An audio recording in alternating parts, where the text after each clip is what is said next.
Hello friends, good morning. Welcome to ask spoken English academy. मी आरती वाघे एक नवीन video घेऊन आली आहे. आतापर्यंत आपण सिंपल प्रेझेंट टेन्स बघितलेले आहे, त्याच्यानंतर सिंपल पास्ट टेन्स बघितलेले आहे.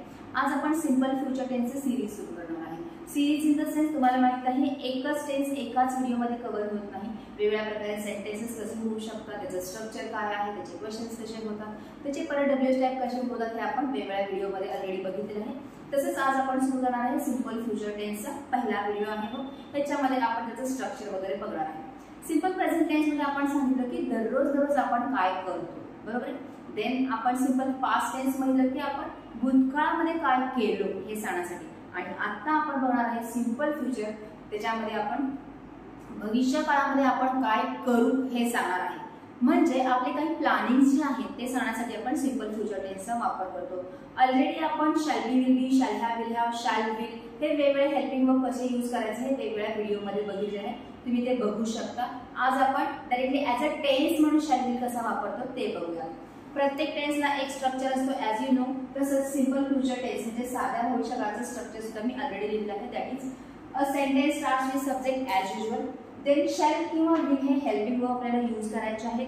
एक वचन अनेक वचन असेल ह्याच्यामध्ये काहीही नाहीये. Already I have told you in the previous videos that shall हे आपण आय आणि वी या फर्स्ट पर्सन प्रोनाउन सोबत वापरतो ॲज अ ब्रिटिश रूल, आणि आय आणि वीच्या समोर आपण विल सुद्धा वापरू शकतो ॲज अमेरिकन रूल. विल हा एक वचन आहे, अनेक वचन आहे, स्त्री आहे, पुरुष आहे असं काहीही बघितलं जात नाही. सगळ्यासमोर विल हा वापरला जाणार आहे. शॅलला कसं आहे आय आणि विल हे दोन प्रॉपरली तेच प्रोनाउन असतील तरच त्याचा वापर केला जाणार आहे. Then we are going to use the main verb, क्रियापदाचं पहिलं रूप जसंच्या तसं आपल्याला यूज करायचं आहे या दोन हेल्पिंग वर्ब सोबत. त्याच्यानंतर मग ऑब्जेक्ट, जर कर्मची गरज असेल त्या वाक्यामध्ये कर्म, नाही तर कॉम्प्लिमेंट. तुम्हाला माहिती आहे पूरक शब्द, वाक्य तयार करण्यासाठी लागणारे जे पूरक शब्द आहेत त्यांचा वापर आपण करू शकतो. आणि कंपल्सरी आपल्याला इथे यूज करायचं आहे टाइम, कारण आपण काहीतरी प्लॅनिंग करतो म्हणजे ठरवलेलं असतं की या वेळेला मी हे करेन. टाइम पकडूनच आपण प्लॅनिंग केलेलं असतं. असंच आपण ढोबळमानाने कुठलीही प्लॅनिंग करत नाही. म्हणून भविष्य काळामध्ये कंपल्सरी भविष्यकाळी टाइम यूज करणं गरजेचं आहे. जसं मी तुम्हाला अगोदरच सांगितलं आहे की कोणताही पास्ट टेन्स आला तर तुम्हाला भूतकाळातला टाइम यूज करायचा आहे. तसंच कोणताही जरी फ्युचर टेन्स तुम्ही सेंटेन्स करत असाल तर त्याच्यामध्ये कंपल्सरी टाइम घेणं गरजेचं आहे, कारण आपण टाइम बघूनच आपल्या गोष्टी ठरवत असतो. म्हणून फ्युचर मधला टाइम तुम्हाला इथे यूज करायचा. So the structure is subject plus shall or will, main verb, object, complement and time. जेव्हा आपण ह्याचं सेंटेन्स करू मराठीमध्ये त्याचा अर्थ असा होणार आहे करेन, जसं की मी असेल तर मी करेन, करेल, तो करेल, ती करेल, या अर्थाने करू, आम्ही करू, आणि करतील, ते करतील. म्हणजे जसा तुमचा सब्जेक्ट आहे त्याप्रमाणे मराठी सेंटेन्सचा एंड काय आहे चेंज होणार आहे एक वचन अनेक वचन नुसार. म्हणजे प्रत्येक वेळेस हेच यायला पाहिजे असंच आहे.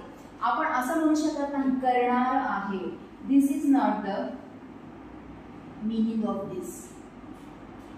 करणार आहे हे या म्हणजे सिंपल फ्युचर टेन्स मध्ये वापरलं जात नाही. फक्त इन जनरली साध्या साध्या गोष्टी सांगायच्या, त्यामुळे करेन, जाईल, येईल, बसेन, सांगेन, विचारेन, दाखवेन, त्याच्यानंतर झाड लावेन, अभ्यास करेन, मार्क मिळवेन, उद्या मी तिथे पोहोचेन, हे जे सेंटेन्सेस आहेत हे सेंटेन्सेस म्हणजे असतात सिंपल फ्युचर टेन्स, ज्याच्यामध्ये फक्त असेच वर्ड्स येणार आहेत.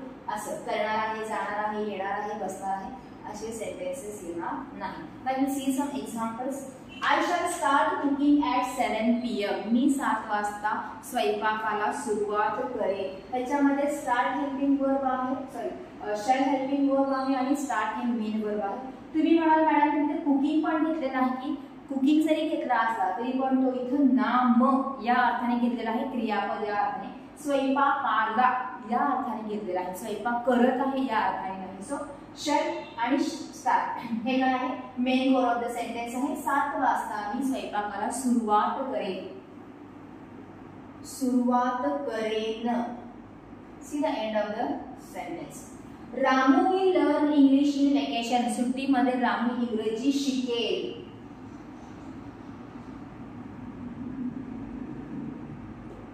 Students will submit their project till Saturday. शनिवारपर्यंत विद्यार्थी त्यांचा प्रोजेक्ट सबमिट करतील, जमा करतील.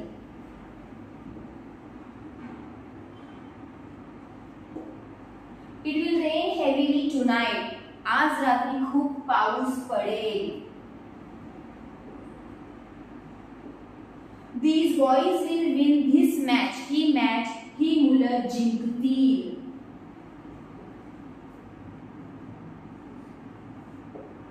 Babita will motivate women during seminar. सेमिनारच्या दरम्यान बबिता स्त्रियांना प्रोत्साहन देईल, प्रोत्साहित करेल किंवा मोटिवेट करेल. आणि hotel staff will serve us till night. रात्रीपर्यंत हॉटेल स्टाफ आमची सेवा करेल किंवा आम्हाला सेवा पुरवेल. या अर्थाने सेवा पुरवेल. याच्यामध्ये अंडरलाईन केलेला जो भाग आहे तो आहे हेल्पिंग वर्ब प्लस मेन वर्बचा. आता जिथे जिथे आपण टाइम यूज केले तर आपण झिगझॅग करूया म्हणजे तुम्हाला समजेल. जसं at 7 PM, in vacation, till Saturday, tonight. This match मध्ये इनडायरेक्टली कळते टाइम. ही मॅच म्हणजे ही मॅच कधी चालू आहे, आज चालू असेल, या आठवड्यात चालू असेल त्या अर्थाने. ड्युरिंग सेमिनार, सेमिनारच्या दरम्यान कोणतं सेमिनार कधी असतो त्यानुसार आहे. आणि टिल नाईट, रात्रीपर्यंत म्हणजे प्रत्येक फ्युचर टेन्स मध्ये आपल्याला टाइम हे यूज करायचंच आहे. टाइम साठी आपण झिगझॅग यूज केलेला आहे. आणि जो main part of the sentence म्हणजे हेल्पिंग वर्ब, मेन वर्ब आहे जे व्हॉटएव्हर इट मे बी, त्याला आपण अंडरलाईन करतो की पटकन आपल्याला कळायला पाहिजे की नक्की आपण काय यूज केलेलं आहे, कशा प्रकारे यूज केलेलं आहे. म्हणजे ह्याच्यामध्ये जर शिकायचं काय असेल तर हेल्पिंग वर्ब महत्वाचे आहे, ते आहे शॅल आणि will. And as I told you already we आणि आय असेल तरच शॅल यूज करायचं आहे. देन बाकी सगळ्यांसमोर आपण विल यूज करू शकतो. आणि त्याच्यासोबत कंपल्सरी क्रियापदाचं जसंच्या तसं पहिलं रूप यूज करायचं आहे. जसं आपण सिंपल प्रेझेंट टेन्स मध्ये यस यस प्रत्यय लावले होता, सिंपल पास्ट मध्ये V2 घेतला होता, तसं काहीही नाही. जसंच्या तसं फर्स्ट फॉर्म मध्ये वर्ब घ्यायचंय. आणि कंपल्सरी सिंपल फ्युचर मध्ये टाइम यूज करण्याचा प्रयत्न करा म्हणजे तुमचे सेंटेन्स जे आहे ते कंप्लीट होतील. सेन्स होईल त्या सेंटेन्सला की मी येईल म्हणजे काय, मी उद्या येईल. उद्या जेव्हा तुम्ही लिहिता त्याच्यामध्ये तेव्हा लगेच पुढच्या व्यक्तीला कळेल की हा हे सेंटेन्स सेन्सफुली मला कळलेलं आहे. म्हणून टाइम यूज करण्याचा कंपल्सरी प्रयत्न करा. सो अशा प्रकारे सेंटेन्सेस तुम्हाला भरपूर करायचे की तुम्ही भविष्यकाळामध्ये काय करा. तुम्ही इन जनरली मराठीमध्ये बोलता की शब्द दररोज ऐकत असाल, बोलतही असाल, तर अशा प्रकारचे कोणकोणते वर्ड्स तुम्ही सेंटेन्सेस केलेले आहेत त्याची लिस्ट करा. इंग्लिशमध्ये सेंटेन्सेस करण्याचा प्रयत्न करा आणि कंपल्सरी अंडरलाईन करा जे तुम्ही क्रियापद वापरलेला आहे त्याला आणि त्या हेल्पिंग वर्बला. आणि जेव्हा तुम्ही टाइम यूज करणार त्याला झिगझॅग करा म्हणजे तुमच्या वहीमध्ये फॉर्मॅट तयार होईल की हा क्रियापदासाठी आपण अंडरलाईन करतोय आणि टाइमसाठी आपण झिगझॅग करतोय. आणि जेव्हा तुम्ही ते पेज ओपन कराल, पुस्तक वही ओपन कराल, तुम्हाला लगेच कळेल हा this is the main part of this sentence. या सेंटेन्सचा हा मेन पार्ट आहे हा तुम्हाला कळून येणार. असं अशा प्रकारे सेंटेन्सेसची प्रॅक्टिस करा आणि जेवढं प्रॅक्टिस करा तेवढं तुम्हाला बोलण्यासाठी मदत होणार आहे. So this is for today. Thank you.